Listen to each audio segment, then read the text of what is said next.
We know they're important. We want to talk about how sex affects relationships and how that fire of sex, when it's out of the fireplace, affects us emotionally. So first, relationally, let's a little snapshot of a marriage. Let's say you've got this marriage, starts out with high hopes and love and all that. 5 years into the marriage, they hit stress and a tough time. It hits every family sometimes, these tough times.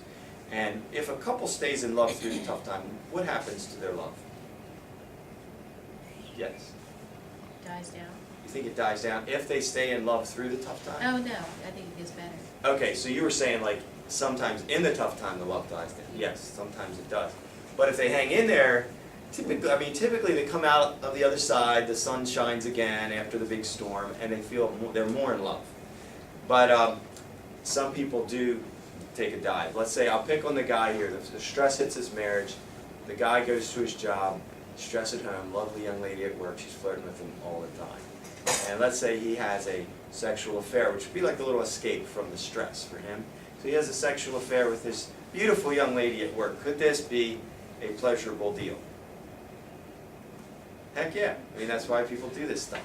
So there's this pleasurable sexual friction that occurs. Yeehaw. Now, let's say there's no pregnancy or STD. That's cool. Very convenient that that didn't happen. Now, what about when the word gets back to his bride, his wife? Is she cool with this concept? No. No, probably a divorce, the big D, or maybe a death. She's really mad. But anyway, so probably a divorce, and I just want you to weigh it out with me. Not saying sex is bad, but it's out of control now, out of the fireplace of that marriage, and the consequences now, even without a physical consequence, you've got a marriage blown apart, kids not seeing mom and dad together anymore for the rest of their lives because somebody couldn't control their stuff and had to have immediate gratification. Do you think it's worth that little bit of friction? I don't. There's a lot of people my age that so wish they could go back in time and undo some stupid sexual thing they did that might have felt good for the moment but brought a lot of pain and misery into their life that they can never get their family back. That's a big deal.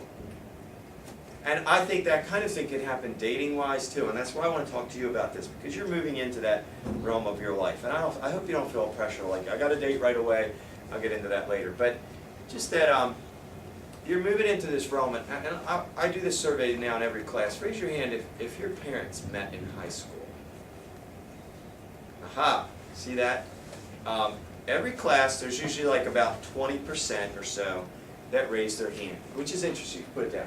Now, the point I'm making with that is all I'm saying is, do you think that the beginnings of a lifelong love can begin in high school?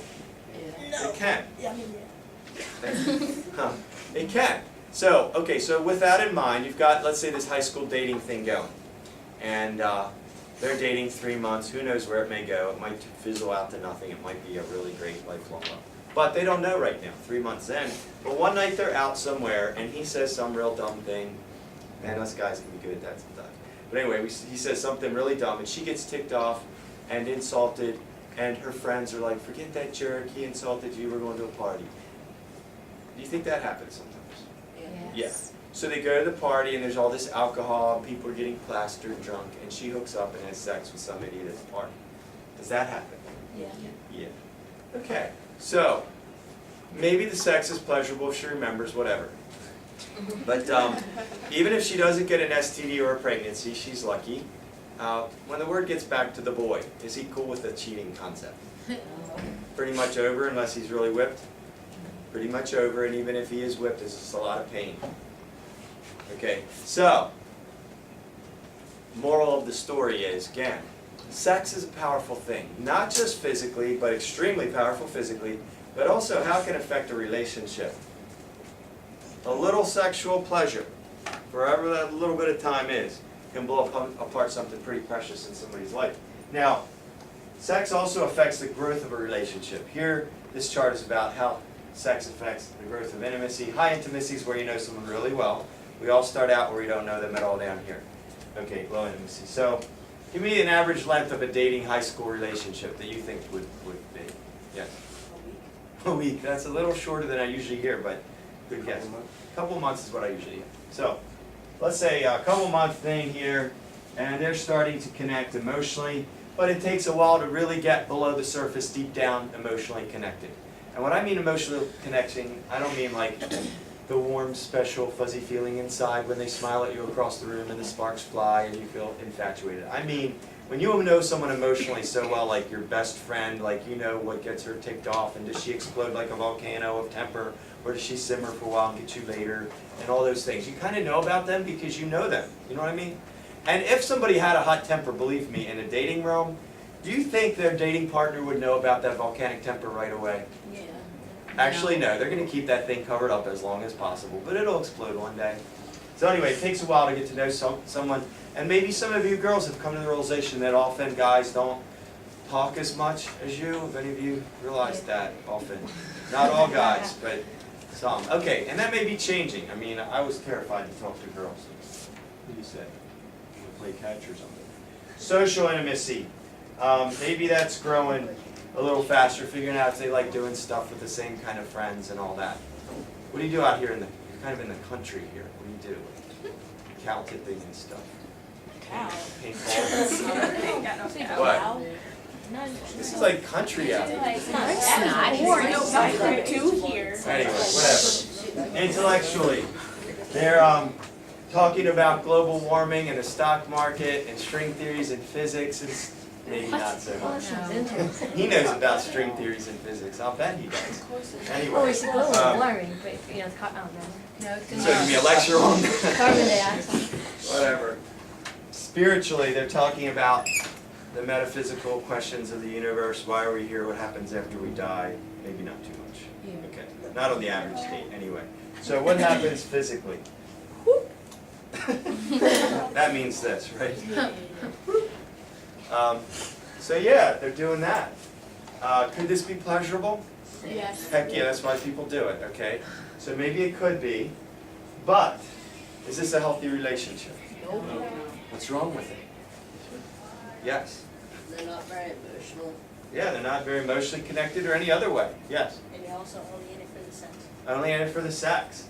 So this happens sometimes, doesn't it? What might happen to the rate of growth in all these areas when the sex becomes the big deal focus? Yeah, what he said. Often they're going down. 45 out of 46 on my college survey, when I showed them this chart, they said these are going down. And that's weird. Because somebody probably thought, and this is, I think, classic girl thought here at a young age. Oh, I think he loves me, and I love him, and if we have sex, it'll cement the bond, it'll take it to a new level, and it'll be true love forever then. No. Usually the sooner the sex comes into this dating friendship scenario, the quicker the friendship sort of heads out the window, and it's like all about sex. And that girl that thought, I'll lock him into me with my sexuality, he'll like it so much. No, you'll just lock him into the concept of liking sex in general with girl bodies, not necessarily yours. And here's part of the reason why is he hasn't even really gotten to know who you are yet. It takes a long time, especially for a lot of young guys. A lot of young guys and a lot of older guys are primarily attracted physically, at least to start with. And let's face it, girls, if a guy's primarily attracted you physically, or there's the prospect of him having sexual friction with your body, guess what? Well, there's nothing really that unique to lock you into him into you. There's zillions of girls out there with girl bods and boobs and all the girl stuff that guys want up on the chart of food, air, water, sex. So if all he's interested is that, I mean, there's always going to come along a pretty girl and wink at him one day. And if that's what he's into, he's gone. I wonder what it's like with that one. But let me tell you something a little different.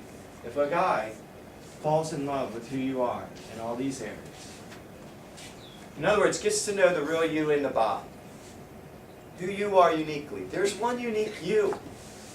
Lots of girl bodies, lots of boobs and girl stuff. One unique you. Wouldn't it be cool if he falls in love with who you are, and it doesn't matter how pretty the body is that walks by, he's not going anywhere. I know about guys in love. I know when a guy's really in love. And I know when he's in love with the girl in the body. And that's the kind of thing that can allow people to grow old together, way past when they're pretty anymore, and still be very much in love.